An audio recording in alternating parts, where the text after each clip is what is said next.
को संग्रहित करके अपनी मंजिल तक पहुंच जाता है, दूसरा व्यक्ति शक्ति को बिखेरता हुआ, दुरुपयोग करता हुआ, उसका अपव्यय करता हुआ, मार्ग से च्युत होता हुआ पतित हो जाता है। जीवन में बिखरना नहीं है, निखरना है। निखरता वही है जो सहन करने के लिए तैयार रहे। हीरे की कणिका जब तराशी जाती है, अति उत्तम चमक को प्राप्त करने में समर्थ होती है। मेहंदी जब प्रहार सहती है, तब निस्संदेह उसमें से लालिमा निकल करके आती है। पुष्प सूचिका के वेदन को स्वीकार करते हैं, तभी माला के रूप में प्रज्ञ पुरुषों के सामने, सज्जन पुरुषों के सामने आदर सम्मान को प्राप्त करते हैं। मोती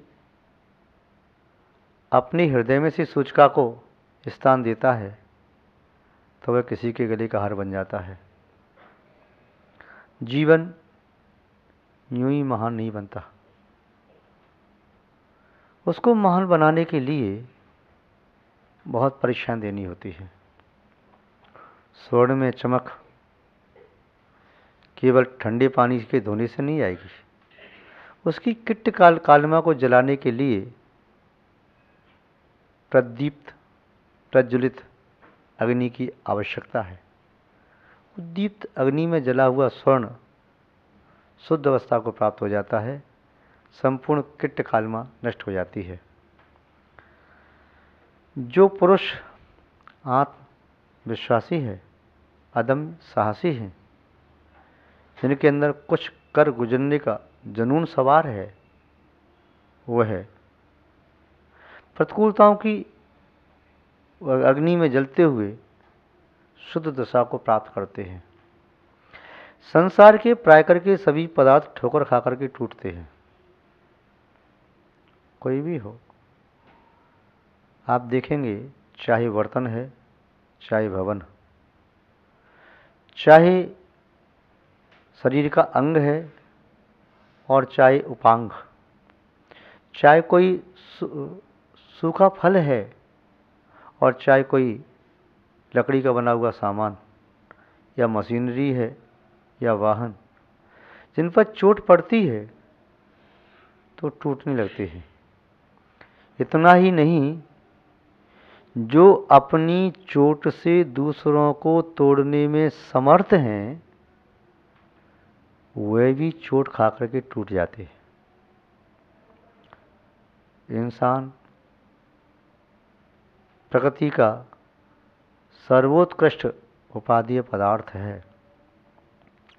संभव है जो चोट खा करके और संभलता चला जाता है।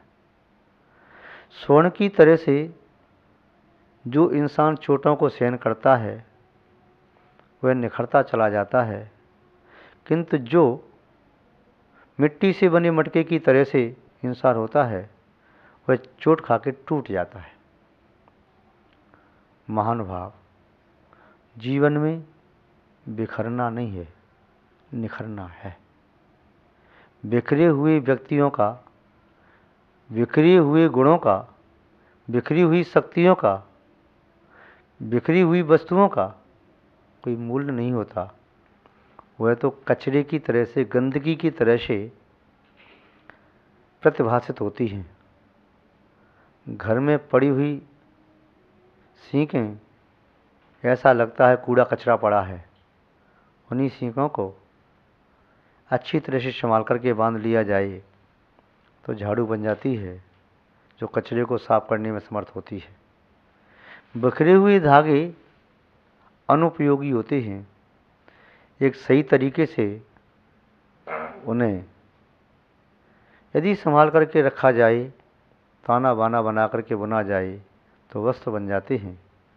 शीत उष्ण की बाधा ही नहीं, वह मर्यादा की रक्षा करने में भी समर्थ होते हैं।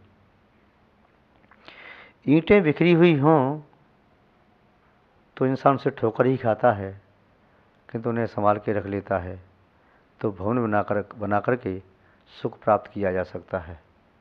हमारे जीवन में भी अनंत अनंत शक्तियाँ हैं। अचिंत शक्तियों का पिंड है ये मानव, किंतु किस शक्ति का कब कहाँ कैसे प्रयोग करना है, इस बात को कोई बिरला पुरुष ही जानता है।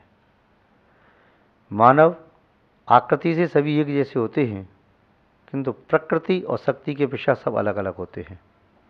त्रियंच संभव है आकृति से सभी अलग अलग होते हैं, किंतु प्रकृति से बहुधा एक जैसे होते हैं। हम अपनी शक्ति का संचय करें, और संचय भी इसलिए कि उसका सदुपयोग कर सकें।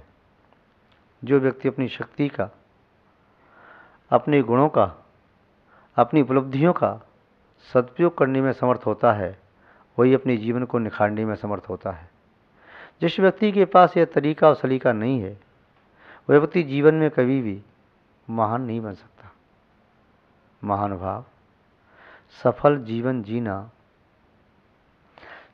जीवन जीना कोई आसान नहीं होता। जीवन तो संसार के सभी प्राणी जीते हैं, किंतु सफल जीवन जीने वाले व्यक्ति विरले होते हैं। हमें सफल जीवन जीना है, निष्फल जीवन नहीं। निष्फल जीवन पृथ्वी पर भार स्वरूप होता है। निष्फल जीवन स्वयं के लिए अभिशाप स्वरूप होता है। निष्फल जीवन दूसरों के लिए हानिकारक भी हो सकता है। निष्फल जीवन स्वयं के लिए भी उस जीवन से व्यक्ति देने वाला होता है, किंतु सफल जीवन की एक एक श्वास को सार्थक किया जा सकता है। इसलिए सफल जीवन की बात हम आपसे कहते हैं। सफल जीवन जीना कोई आसान नहीं होता। बिना संघर्षों का सामना किए कोई महान नहीं होता। जब सहता है हथौड़े की चोट बड़ी समता से, तभी कोई पत्थर भगवान बनता है, अन्यथा चोट को सहे बिना कोई भी पत्थर भगवान नहीं होता। पत्थर को चोट सहन करनी पड़ती है।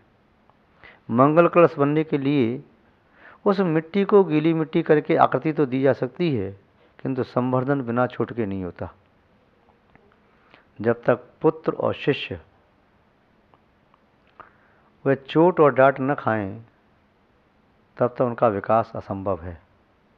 ज्यों ज्यों उन्हें चोट पड़ती है, डांट पड़ती है, प्रतिकूलता मिलती है, त्यों तो उनके जीवन में नई शक्ति का आविर्भाव होता है। महानुभाव, जो व्यक्ति प्रतिकूलता से डरते हैं, और डरते क्या, प्रतिकूलता का नाम सुनते ही अपना रास्ता बदल लेते हैं, वे उस नाले की तरह से हैं जो नाला थोड़ा सा अवरोध आने पर वो अपनी रास्ता बदलता रहता है और मरुस्थल में जाकर के नष्ट हो जाता है। किंतु जो नदी चट्टानों से डरती नहीं, घबराती नहीं, चट्टानों की छाती को चीरती हुई अपना रास्ता बना करके आगे बढ़ जाती है, उस नदी को समुद्र में मिलने से कोई रोक नहीं पाता। हम भी अपने जीवन को लक्ष्य तक पहुंचा सकते हैं। शर्त यही है कि हम प्रतिकूलताओं में बिखरें नहीं। प्रतिकूलता हमारे लिए वरदान स्वरूप है, अभिशाप स्वरूप नहीं है। प्रतिकूलता हमारे लिए साधन है, वादक नहीं है, वह साधक है। जैसे ईंट से रास्ता अवरुद्ध हुआ, उसी ईंट को रख करके सीढ़ी बना करके ऊपर पहुंचा जा सकता है।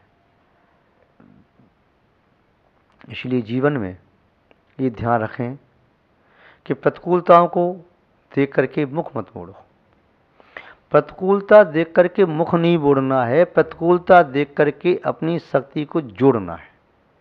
प्रतिकूलता को देख करके हमें जुड़ना है और जोड़ना है। प्रतिकूलता को ही तोड़ना है, हमें नहीं मोड़ना है। प्रतिकूलता आती जा रही है, ये ध्यान रखें। अंतिम प्रतिकूलता की पीठ पर ही तुम्हारी सफलता लिखी है। जो व्यक्ति जीवन की समस्याओं का ताला खोलना चाहते हैं, संभव है हर एक प्रयास को करने के उपरांत भी वह समस्याओं का ताला न खुले, किंतु तभी हिम्मत मत हारो। यदि तुम्हारे पास अंतिम प्रयास करने की सामर्थ्य है तो अंतिम प्रयास भी करो। अंतिम प्रयास से एक कदम पहले भी मुड़ने की कोशिश मत करो, क्योंकि कई बार ऐसा भी देखा गया है कुछ की अंतिम चाबी भी ताला खोलने में समर्थ हो जाती है। इसलिए जो व्यक्ति प्रतिकूलता में तब तक धैर्य धारण करते हैं, तब तक अपनी शक्ति को बना करके रखते हैं जब तक अंतिम स्थान ना आ जाए। अंतिम स्थान को देख करके भी लौटना नहीं है। ये ध्यान रखना, जहाँ रास्ता का अंत होता है वहीं रास्ते का मोड़ होता है। जैसे आपको सामने रास्ता दिखाई दे रहा है, सामने दीवार दिखाई दे रही है और दीवार देख करके आप लौट करके आ गए, किंतु नहीं, दीवार तक पहुँचो, उसके आसपास इर्द गिर्द कहीं न कहीं रास्ता अवश्य होगा। वह मोड़ है। मोड़ होने पर पुनः रास्ता आगे का दिखता नहीं है, किंतु होता जरूर है। वह अंतिम बिंदु तक पहुंचने पर ही दिखाई देगा, उसके एक कदम पहले भी नहीं। इसलिए अंतिम क्षणों तक प्रयास और पुरुषार्थ करना है। जीवन में ऐसा नहीं है कि व्यक्ति सोचे कि 99 चोट मारने पर चट्टान नहीं टूटी तो 100वीं चोट से क्या टूट जाएगी। 100वीं चोट से टूट जाएगी। 100 से नहीं टूटेगी तो 101 से टूटेगी, नहीं तो 102 से टूटेगी।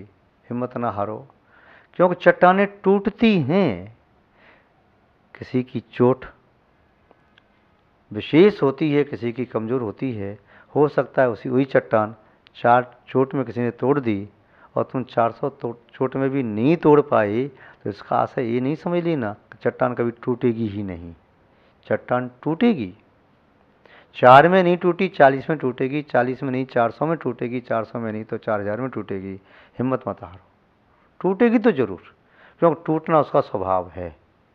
यदि तुमने चट्टान को तोड़ दिया तब निस्संदेह सफलता उसके पीछे है, और चट्टान को तोड़ने से तुम डर गई तब निस्संदेह सोचना टूटना तो एक को है, या तो चट्टान टूटेगी समस्या की चट्टान, या तुम टूटोगे।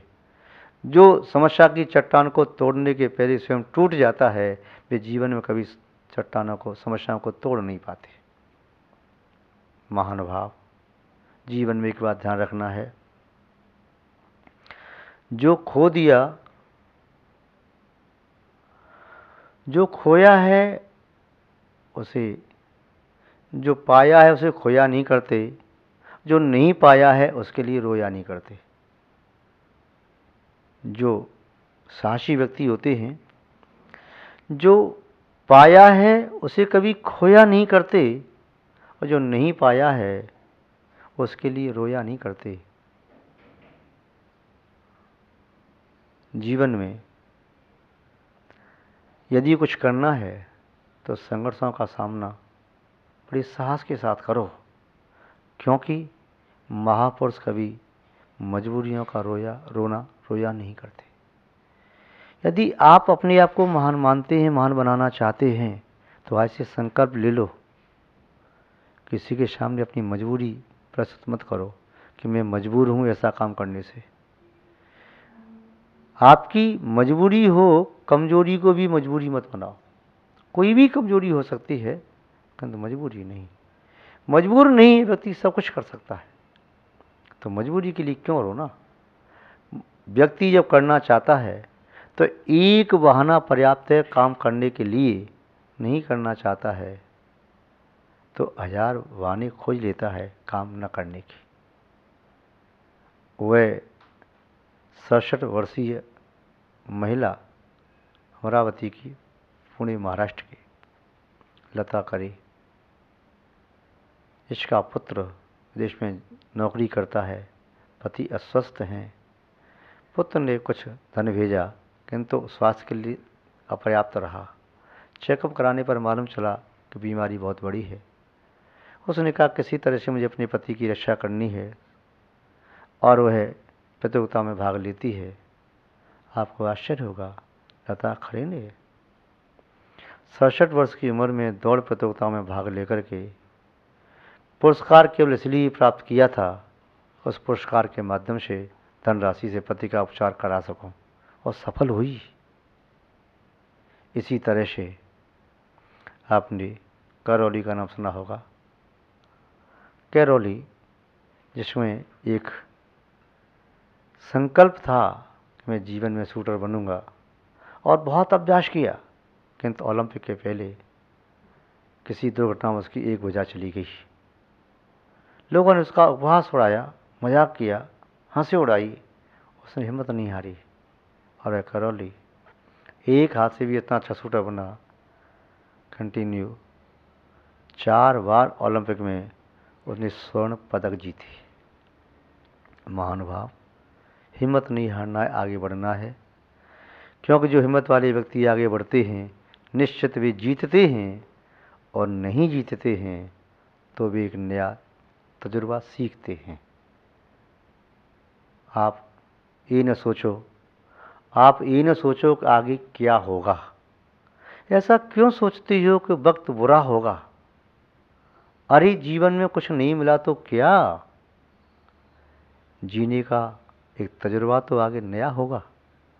जो नए तजुर्बे की खोज करते हैं वह सफलता के लिए करते हैं, या तो नया तजुर्बा या सफलता, दो में से एक अवश्य मिलती है, और नया तजुर्बा भी एक सफलता ही है। इसलिए इतना ही हम आपसे कहना चाहते हैं, आकाश से गिरती बूंद की तरह से बिखरो मत, निखर जाओ। पुष्पों की तरह से बिखरो मत, निखर जाओ, और अपने उद्देश्य को प्राप्त करने में सफल हो जाओ। इन्हीं सद्भावनाओं के साथ हम आपको पुनः पुनः आशीर्वाद देते हुए अपनी शब्द श्रृंखला को विराम देते हैं। जय बोलिए श्री शांतनाथ भगवान की, परम पूज्य आचार्य गुरुदेव श्री विद्यानंद जी महाराज की, अहिंसा में विश्व धर्म की।